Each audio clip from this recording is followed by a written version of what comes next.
In our day, when father or mother told you to do something, well, you said yes and you did it. We learned very early how to behave towards our parents. One day in catechism class, Sister asked the class, "What commandment tells you how to behave towards your parents?" A little boy said, "Honor thy father and thy mother." Very good. And what commandment tells you how to behave towards your brothers and sisters? The little boy thought a minute and said, "Thou shalt not kill."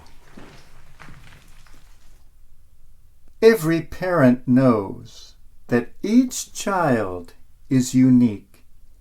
You can have children raised at the same time, in the same household, by the same parents, with the same genes, yet each child is completely different. Jesus tells of two sons who each reacted very differently to the Father's words.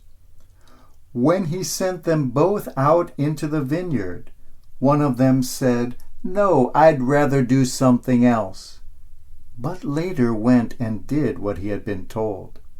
The other said, "Of course I will," and never went. We can imagine Jesus telling this story with a little twinkle in his eye, knowing that every parent listening was nodding their head, thinking, "Yes, I have one just like that."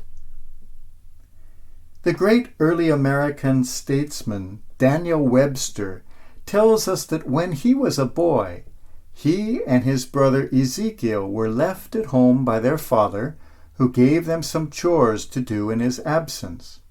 When the father returned, he found that none of the chores had been done.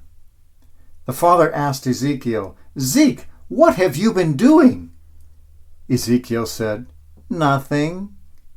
Then he turned to Daniel and asked, "And what have you been doing?" Daniel replied, "Helping Zeke." We are called to help one another, but maybe sometimes we help each other do nothing. We are all sent into God's vineyard, all given chores to do, things to accomplish. At baptism, each of us is given the call by God. At confirmation, that call and that commitment were repeated. But every call, every task is unique. Some callings are for a lifetime. Other things we are called to do just right now. Perhaps we take on a commitment for a year or two, but the call is there. There are some calls that all of us receive. Each of us is called to a life of prayer.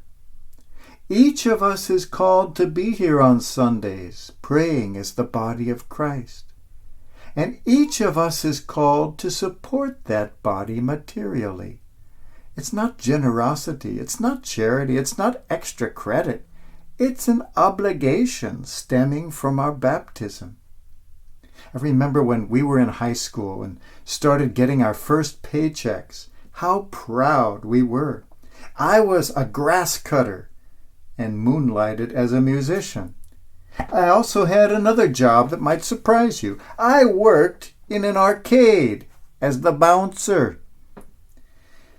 When we received our first paycheck, we had to bring it in to Sister in school. Mine was $150, which was a lot of money back then, especially for a high school student. She said, "This check is for $150. Not bad. What is 10% of 150? She was my math teacher, so I knew.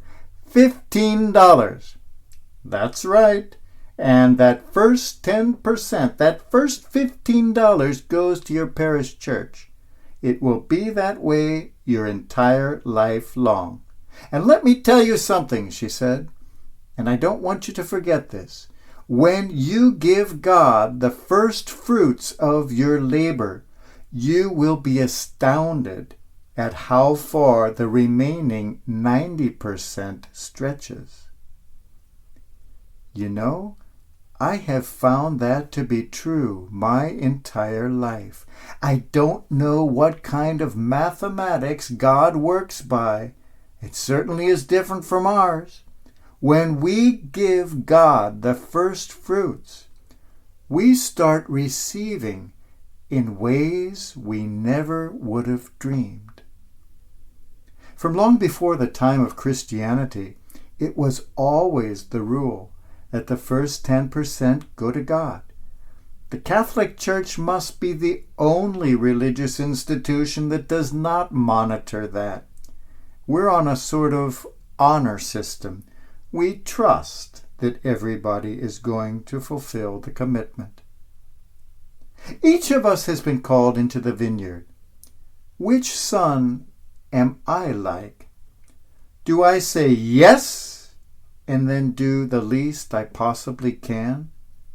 Or do I take my baptismal commitment seriously? The great saint of the 20th century, Mother Teresa, used to say, "I know that God will never give me any burden that is bigger than I can bear.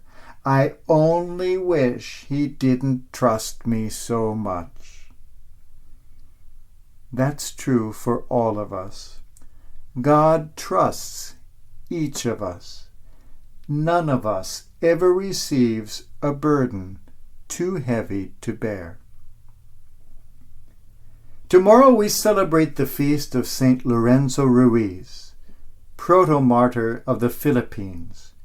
He was just an ordinary person like you or I, but he took his commitment seriously. Sent to Japan, he was found out to be a Christian and was subjected to horrendous tortures. Time after time, he was given the opportunity to renounce his faith and stop the torture, but he remained steadfast. Right before he died, he was given one last chance and was told, "Renounce your faith and you can live." Lorenzo said, "If I had 1,000 lives, 1,000 lives I would give for God." None of us is ever going to be called to give up 1,000 lives for God.